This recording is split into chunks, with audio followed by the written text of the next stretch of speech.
Shame has a structure. Understanding that structure is what makes it possible to work with, rather than simply be overwhelmed by. At its core, shame is a story about identity.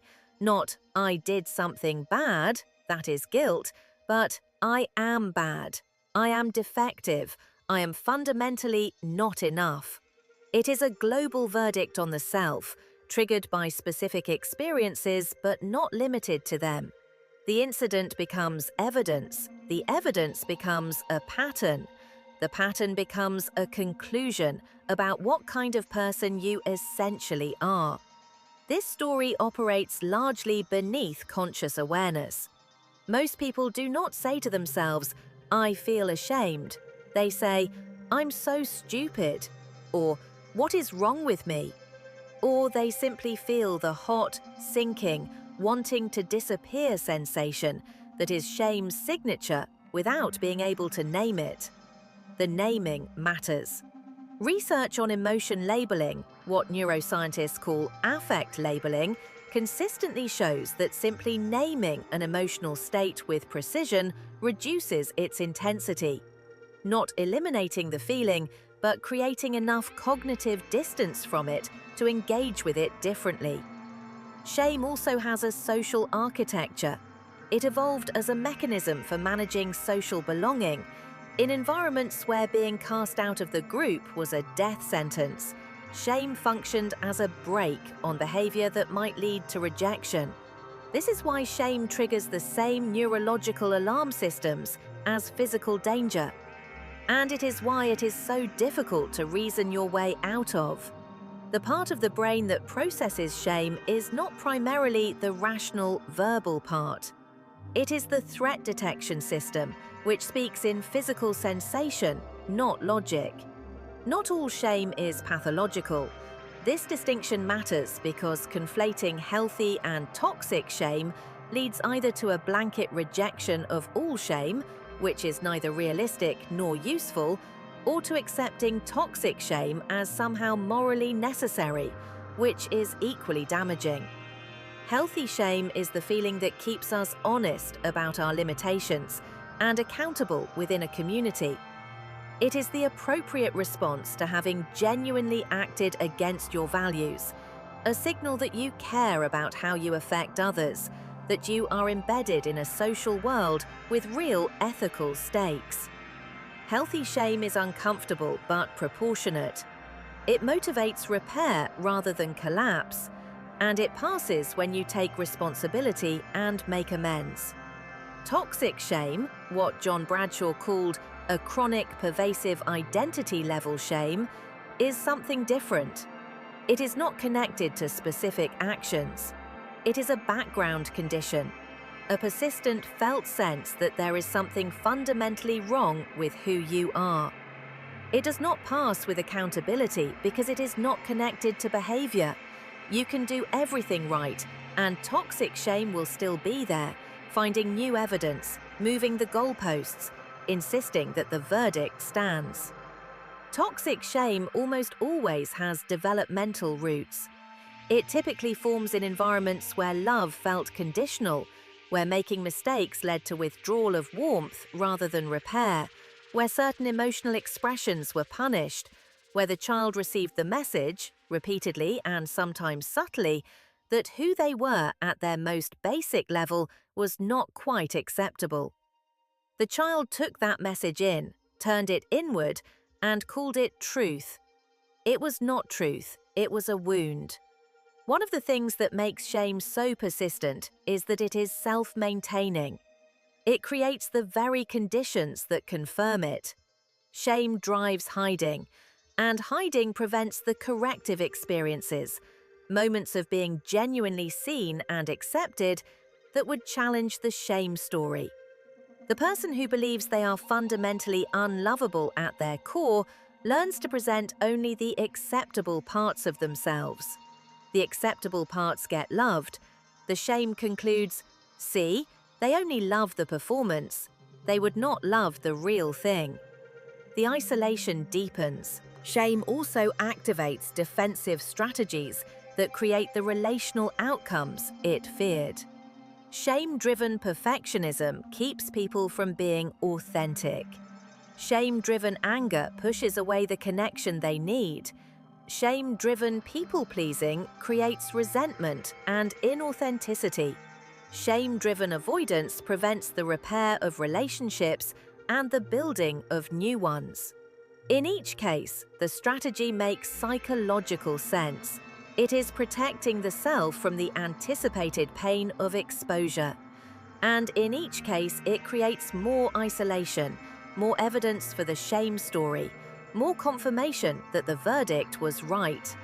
Understanding this feedback loop is crucial because it means that the antidote to shame is not primarily cognitive. You cannot think your way out of a self-reinforcing relational loop. You have to behave your way out, which requires taking the relational risks that shame has been systematically preventing. If shame requires secrecy and isolation to maintain its power, then the antidote is straightforward in principle and genuinely difficult in practice: connection. Specifically, the experience of being seen in your shame and met with empathy rather than judgment. Brené Brown's research is explicit on this point. Shame cannot survive being spoken out loud to someone who responds with empathy. Not sympathy, empathy. The difference is important. Sympathy says, "That sounds terrible, I feel sorry for you." Empathy says, "I understand that, I've been there, you are not alone in this." Sympathy creates distance. Empathy creates connection. And it is specifically connection, the felt experience of shared humanity, of not being alone in your experience, that interrupts the shame story. When you tell someone something you have been carrying in shame, and they respond with recognition rather than rejection, something neurological shifts. The threat alarm that was maintaining the shame response begins to quiet. The story that said, if they knew, they would leave, meets direct counter-evidence. Over time, with repetition, in the context of relationships that are consistently safe enough, that counter-evidence begins to outweigh the original verdict. This is not fast, and it is not available from everyone. Not all people are safe enough to be the recipient of your shame story. But most people, if they look honestly at their lives, have at least one person, a friend, a partner, a family member, a therapist, who has demonstrated enough consistent warmth and non-judgment to be trusted with something real. That one person, that one relationship, is enough to begin. Connection with others is the external antidote to shame. Self-compassion is the internal one, and both are necessary. Kristin Neff defines self-compassion as treating yourself with the same kindness, understanding, and care you would offer a good friend in a difficult moment. It has three components: self-kindness rather than self-judgment, common humanity, recognizing that suffering and inadequacy are universal human experiences, not signs of personal failing, and mindfulness, holding your difficulties with awareness rather than over-identifying with them or suppressing them. Self-compassion works on shame by interrupting the internal mechanism of the shame spiral. When you make a mistake and the shame voice says, "This proves you are fundamentally inadequate," self-compassion responds with, "This is painful and struggle is part of being human, and I am choosing to treat myself with the same warmth I would extend to someone I love in this moment." That response does not deny the mistake or the pain. It denies the identity verdict, the leap from "I failed" to "I am a failure." Neff's research shows that people high in self-compassion are consistently more resilient after setbacks, more able to take genuine responsibility for mistakes because the shame is manageable rather than overwhelming, more motivated, more honest with themselves, and paradoxically more accountable because they are not spending their energy defending against shame. They can afford to look clearly at what went wrong. Cruelty to yourself does not make you better, it makes you more frightened. Kindness is not the soft option, it is the effective one. Theory without practice remains abstract. Here are the steps that consistently appear in both the research and clinical work on shame healing. First, learn to recognize shame in real time. Shame has physical signatures: a heat in the face, a sinking in the stomach, an impulse to make yourself smaller, an urge to disappear or lash out. Before you can work with shame, you need to be able to identify it as it's happening, rather than only in retrospect. Practice naming it. I'm feeling shame right now. Second, slow the spiral. The shame spiral, from incident to identity verdict, moves fast. Interrupting it requires inserting something between the trigger and the collapse. A breath, a phrase, "This is painful, but it is not the whole truth." A movement, a call to someone safe. The interruption does not need to be perfect, it needs to be present. Third, question the story. Shame presents itself as obvious truth. It is not. When the shame voice makes a claim, "This proves I am fundamentally inadequate," ask, "Is that actually true? What is the evidence for this? What is the evidence against it?" You are not trying to talk yourself into false positivity. You are trying to restore the accuracy that shame, as an extreme narrator, has removed. Fourth, reach toward connection rather than isolation. When shame says hide, it is giving you precisely the wrong advice. Identify one safe person and tell them one true thing. Start small, the practice builds. Shame that developed in the context of chronic developmental trauma, sustained emotional neglect, early abuse, environments where the child's basic emotional needs were systematically unmet, often requires more than self-directed practice to heal. This is not a failure of willpower or commitment. Deeply rooted shame is held in the body, in the nervous system, in implicit memory, the memory of how the world works that forms before language and exists below conscious access. Changing it requires experiences, often including therapeutic relationships, that work at that same pre-verbal relational level. Modalities with strong evidence bases for shame work include EMDR, eye movement desensitization and reprocessing, which works directly with traumatic memories and their associated emotional charge. Internal family systems therapy, which approaches the shame-holding parts of the psyche with curiosity and compassion rather than elimination. Schema therapy, which addresses the deep core beliefs formed in childhood that maintain shame in adulthood.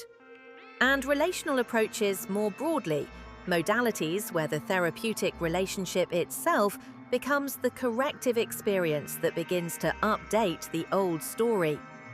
Seeking this kind of support is not a sign that you have failed at self-help. It is a sign that you understand the nature of the wound and are choosing the tool appropriate to it. Many people carry shame about needing help, the courage to seek it anyway, to say, "This is real and I deserve support with it," is itself an act of shame healing. Healing shame is not a destination, it is a direction of travel, marked by a gradually changing quality of relationship with yourself and with others. People who have done significant shame work describe a set of changes that accumulate over time. A reduced intensity in the shame responses when they do arrive, a faster return to self after being triggered, an increasing willingness to be seen, to ask for help, to admit difficulty without catastrophizing, a sense of being more fully present in relationships, less managed, less curated, less exhausting, a growing capacity to receive love without immediately looking for the catch. They also describe something harder to name, a kind of settledness, a reduction in the background hum of not quite enoughness, that had been present so long they had stopped noticing it until it began to quiet. A sense of being, on more days and in more moments, at home in their own life. This is available, not immediately, not linearly, not without setbacks and reversals, and days when the old story comes back loudly. But it is available. The research supports it, the clinical evidence supports it, and the testimony of people who have walked this path supports it.